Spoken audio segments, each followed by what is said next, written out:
Transformation Table is a nonprofit organization that is creating space to connect with our common humanity.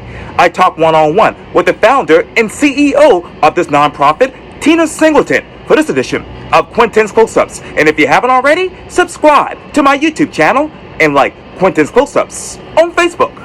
Tina Singleton, welcome to Quintin's Close-Ups. Hi, thank you for having me. Hello from Portugal. Yeah, oh, well, I appreciate that greatly. And I thank you for your time because I know you're zooming in virtually. Needless to say, Tina, you are the founder and CEO of the Transformation Table, which is a nonprofit organization that is creating space to connect with our common humanity. Let's ask you this, Ms. Tina. What is the state of common humanity from your vantage point? I think the state of common humanity right now is that we're very divided. Politically, there's so much going on that is not positive, and we don't have enough space, I don't think, to bring people of different backgrounds and perspectives together to share each other's stories, to hear each other's stories, and to listen to each other. So I think now more than ever, we need space for people to be able to connect without cell phones, without social media, just plain old-fashioned face-to-face conversation and dialogue. And what better way to do it over a meal? That's exactly right, that is, because I want to know this too, Ms. Tina. What different backgrounds and perspectives are needed at the table right now? I think the backgrounds and perspectives of everyone in the community. One of the things that we try to do at Transformation Table is to include all the voices at the table. So, for example, we host dinners in the Low Country. So anyone in the community who wants to attend a dinner is more than welcome.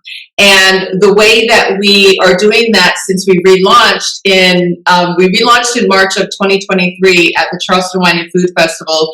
And then in October, we just recently relaunched our home-based dinners, which is where we bring 10 strangers together with a global chef who makes a fantastic meal from their home country. And then we have what we call Automata, who is the conversation guide for the evening. And one of the things that's important to us is that we include as many diverse voices as possible. And that is the way that we do that is we have what we call equitable access model. And what that is we let people pay what they can afford to attend a dinner. And also, regardless of what your financial income is, what your physical ability is, or what your language ability is. We have automatas that speak, that are bilingual. So if we have someone, for example, who speaks Spanish, they are more than welcome at the table. We have a wonderful partnership with a nonprofit organization called Accessibility, who's based in North Charleston, and they are supporting us in being inclusive of people with disabilities who have different accommodation needs. So if we have someone at the table that maybe needs adaptive cutlery, that maybe needs a braille menu, or a sign language interpreter, we have support to be able to bring that to the table. Wow. And how do you actually bring equitable access and generalities to the table these days? Well, it's through our model, through our payment model. We want anybody in the community to be able to come to a dinner, and it's again, anyone who wants to come to the table is more than welcome to come to the table, and any kind of accommodations that someone needs, we are ready and able to provide that accommodation. So there really isn't any reason for people to not come to a dinner. Right. We really try to have anyone who wants to come to a dinner to be able to come to a dinner. And I want to get back to that in just a second, Ms. Tina, but you talk obviously about those home-based dinners. How many home-based dinners have you made, have you actually coordinated since that relaunch? Well, since the relaunch, we've done 3 so far, 3 home-based dinners. We launched in October, so we had dinners in October, November, and December. And then in January, we partnered with YWCA Greater Charleston to bring the MLK Beloved Community Dinner at the International African American Museum. And that was a public space dinner. It was with 50 community members. And that was just a really incredible way to bring all these different people from the community together around a meal. And we had Chef Bintu Yes. from Bintu Atelier, and her husband Tracy did the meal, and the food was absolutely incredible. Since launching in November 2016, we've hosted 43 dinners. We do our dinners monthly, so they're once a month. We had to, obviously, because of COVID, we had a 2-year pause. But since November, we've hosted 43 dinners with over 700 community members. Wow. And I'm sitting actually a couple of blocks away from the museum right now as I sit here on George Street, and we love Lavonda over at the YWCA. But what is the biggest difference from 2016 to right now when you think of the Transformation Table? The biggest difference is I think there's even more of a need for Transformation Table. There's even more of a need to create space for people to connect and to talk to each other and to see each other's humanity. I know I can be a broken record around that, but I really think that, especially since we hosted that dinner in January at the International African American Museum, and the theme was around beloved community, which obviously was a vision of Dr. Martin Luther King Jr. And one of the things that we realized is that the whole time that we've been hosting these dinners, we have been working towards creating beloved community, creating a space that is socially equitable, free of prejudice, and free and where people understand each other. Absolutely. So let me ask you, what resources do you have to create this beloved community? Since we relaunched, we are in the process of fundraising. And we actually have a very exciting announcement that we're going to be making. I can't make it yet, right, but we'll be making it on March 26th, and that will go a long way in helping us fund our dinners for 2024. So stay tuned. We'll have a really exciting announcement for March 26th. Yes, ma'am. And how many dinners do you plan to have? Individual. Sorry, but we do fundraisers and also individual donations. Wow. Well, that's good. And how can people go about giving you an individual donation? They can go to our website at transformationtable.org. We have a donation page, so you can just click on that and send us whatever donation you like. Every bit goes to our dinners and to our chefs. One of the things that we are very adamant about is being able to support our local chefs and local businesses as well. So we pay them what they need to be paid. Obviously inflation has had a big impact on our dinners, and food prices have gone up. But we are really, really committed to keeping the quality of our dinners up, really working with some really incredible chefs. We have new chefs coming up for this year. I'm just in the process of finishing up scheduling our dinners for 2024. And we have some great new chefs. We have some great new hosts. And we'll be training our Tomatas very soon. So we're ready to go for 2024. And how close do you about obviously ending, your fundraising for 2024? Oh, we're starting. We're starting. Okay. So okay. Yeah, we're going to be ramping up very soon. And like I said, anyone who would like to donate to Transformation Table, go to our website, transformationtable.org. That is really We appreciate any donation. Any donations. And I wanted to go back to obviously what you wrote on your website. You said this quote: "We don't have to be the same to belong. We just need to come together, pull up a chair. When people do come together and pull up a chair." Let me ask you this, Tina. What's being transformed at the table when they do pull up? What's being transformed when people come to the table is, for me and for what we've seen, what we've experienced, is people's attitudes towards each other. For example, we've had meals at Muslim folks' homes. We've had dinners at different African Americans, Brazilians, all different kinds of people. And I think when you bring people of diverse backgrounds together in their homes, it really gives people an opportunity to see a different side of that person. And I think what happens is people begin to think of people not as a monolith, and not as like African Americans or Caucasians or Muslims or Brazilians or whomever you're talking about. People begin to see each other as individuals. And what we have seen happen, and what people tell us, is that, you know, when they come away from a dinner, they have a different thinking about that person, and maybe about Muslims in general, because they have had a personal experience with a Muslim person. I'm just going to use that as an example. Having had dinner at a Muslim person's home, having had the opportunity to speak with Muslims, and to ask questions about Islam, or ask questions about, you know, the difference between Islam and Christianity. So I think what happens is people have the opportunity to ask questions in a safe space where they may not feel comfortable asking on the outside, because we know that, you know, we can be very hard on each other when we're, you know, on the outside, and with the political situation the way it is right now. So I think when people are at the table and they're sharing a meal together, and they're having an opportunity to kind of break down those barriers, and break through those stereotypes and assumptions that they may have about each other. One of the Oh, yes, ma'am. Absolutely. Go ahead. And one of the things that also happens is people form these lasting relationships. We have people that have had dinner in 2017 or 2016, and they're still friends, and they get together, and we've had people make connections both personally and professionally.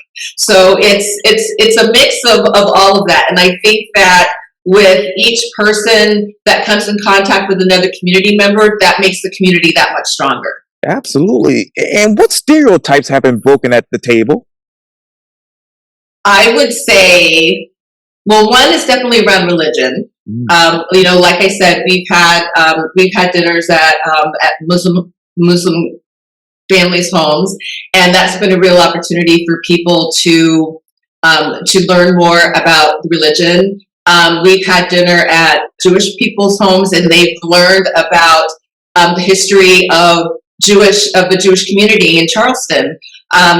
You know, African Americans and white folks that have eaten together, they learn about each other's background. I mean, we've had people that are maybe in their 70s and grew up in a different part of the country where they maybe didn't have as much interaction with African Americans growing up. So people learn about their different backgrounds, and I think it humanizes people, it humanizes us. So we're not just seeing a white person, we're not just seeing an African American, we're seeing Katie, or we're seeing, Jeff. Right. Not a monolithic group. Exactly right. And Ms. Tina, let me ask you this. What barriers and stereotypes have you been able to broke down personally as a result of having this experience at the table? Personally, myself? Yes, ma'am. I would say, well, one is that we're not a monolith. I think we've had dinners with just African Americans, and I think one thing that has been really interesting is to hear the different experiences of how African Americans have grown up. You know, a lot of times we say the African American community, and we're all very, very diverse within that community. So it's really, really nice to hear different people's experiences and how different people grow up. I think for me, I'm an Air Force brat.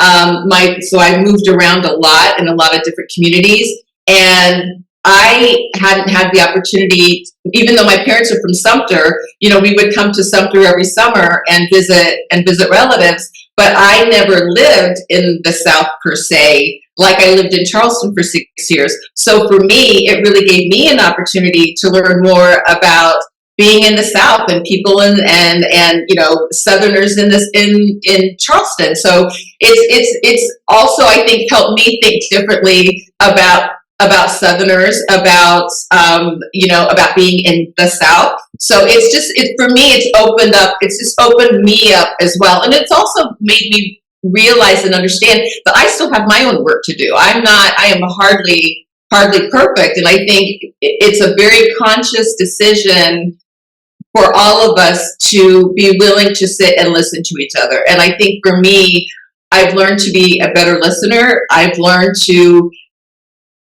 be not as judgmental, because I can be just as judgmental as the next person. But I've really learned that everyone has a story, everyone has their own experience, and the more we learn about each other's perspectives and experience, we understand each other a little bit more. So that's, for me, that's what I've learned personally.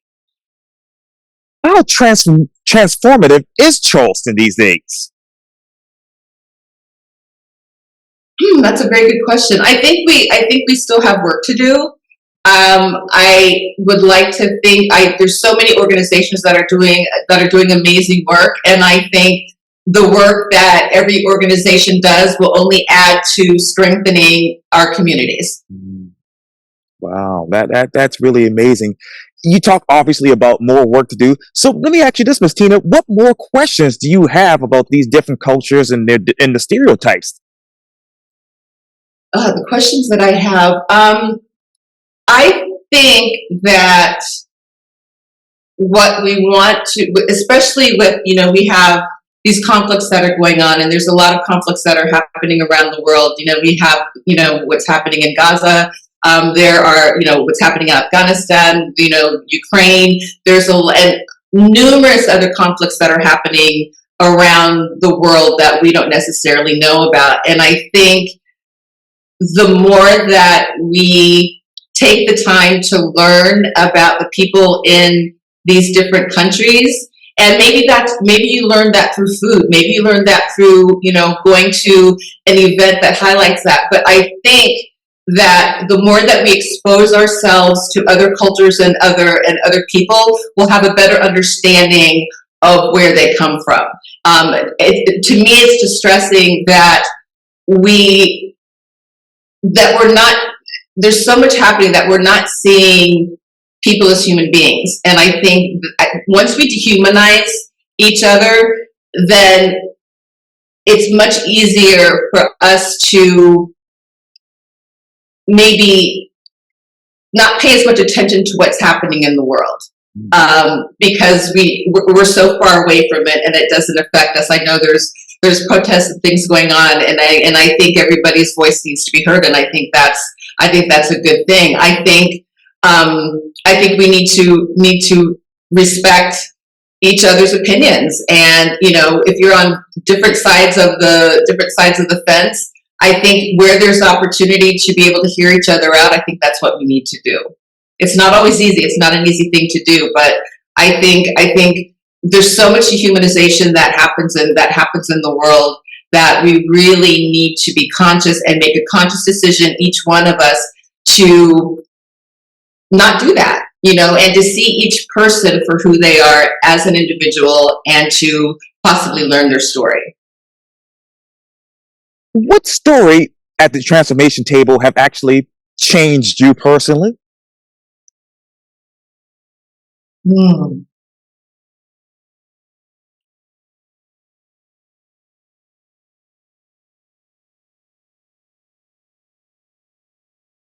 I mean, I keep going back to it, but we had a dinner at a couple's home. I hope they don't mind me saying, Reshma and Hassan. Everybody knows Reshma because she runs Shifa Clinic.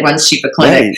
But they've been generous enough to host a couple of dinners for Transformation Table at their home. And for me, this was also at the height of when there was a lot of Islamophobia happening. And what I saw with people sitting around the table and being able to ask questions about Islam, about Christianity, about religion, in a space where people are not judged, where people are not going to be ridiculed for asking whatever the question is, hearing the personal experiences of them in Charleston, for me, just made me realize that the importance of understanding who the people are in our community and what their stories are. I keep going back to stories, but I think that's how we connect with each other. And every time we have a dinner, one of the questions that we ask is, what's your favorite food memory growing up? And it never ever fails. There's always connections made just with that first question, and then we're kind of off to the races with conversation, because you find out, it never fails. We find out, somebody was raised by their grandparent, or somebody was raised by single parents. We had a dinner where 4 people, after we shared that story and people shared, there were 4 people at the table that were raised in single parent households.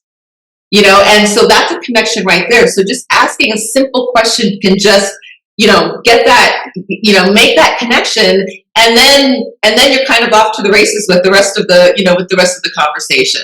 Yeah. So for me, I always just love seeing those connections being made, because I know that people go away feeling better about humanity, feeling better about their community, and wanting to do better in the community.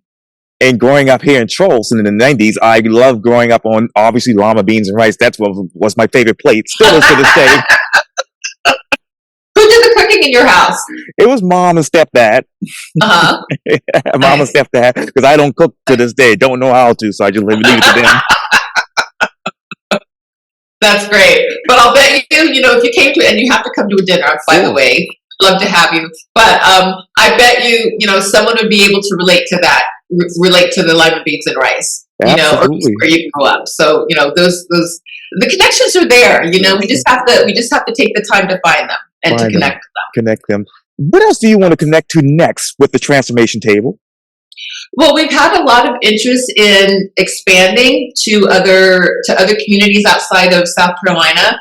So one of the things that we're looking to do is create a toolkit for communities who want to start Transformation Table. So that's one of our big things that we're working on, because we know the model works. We've been doing this since 2016. Yes. So we'd really like to get Transformation Table out to other communities who are interested in having them. And we've had some really good conversations with different communities in different states. So, we're hoping that we'll be able to, pilot some of that for 2024 as well. And what tools from Charleston do you want to bring to these other cities and states? I'm sorry, say that again? Yes, ma'am. What tools from the Charleston Transformation Table perspective, do you want to bring to these other entities and other locations?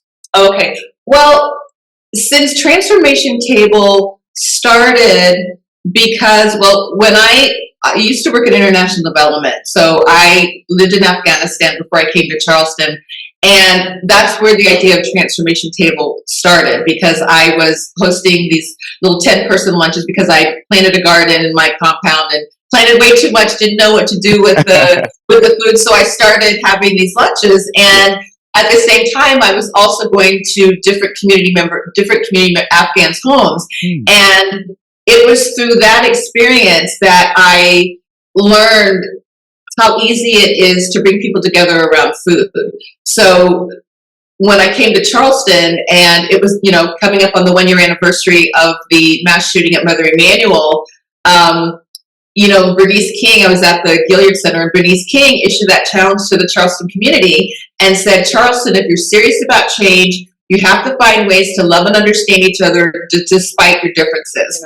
She said, you have to get intimate. She's like, go to each other's homes, have dinner. So, we did that. And I think through that, and with it starting the idea of being born in a conflict zone, and then having this tragedy in Charleston happen, and using Transformation Table as a way for communities to heal. So we would love to offer Transformation Table to communities to use in whatever way that they want to use in their communities. I think that's part of the beauty of what we do, is that you can use it in different ways in the community. If you feel that there are certain communities that need to be speaking to each other, then you can get those those different community members together. We've done Transformation Table with nonprofit organizations. We've done them we did at Magnolia. Right. We did a dinner at the Gibbs, the International African American Museum. So it's a model that's really flexible and can be used in any community, and they can use it any way that suits the needs of that community. And I'm sitting right across the street from the Gilliard Center and around the corner from another Emmanuel. So these places are very sacred here in Charleston. Yes, yes. One last question for you, Tina. What other communities should be brought to the table right now? Mm-hmm. I would like to see there being some conversations around what's happening in Gaza.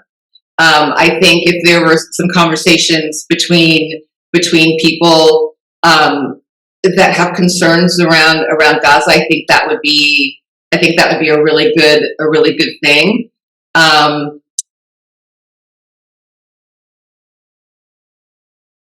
I think there's always opportunity for youth. I think youth could be, could come together around the table and talk about their issues. We know there's a lot of, and this is something that we're kind of looking at, but the LGBTQ plus community, there's a lot of, I think where there is maybe some stress and misunderstanding, but where there could be more understanding in communities, I think that's where we need to have conversations. Tina Singleton with Transformation Table. Thank you for your time, and again, welcome to Quintin's Close-Ups. Thank you, and it was a real pleasure and an honor to speak with you. I really appreciate the opportunity. Likewise, thank you greatly.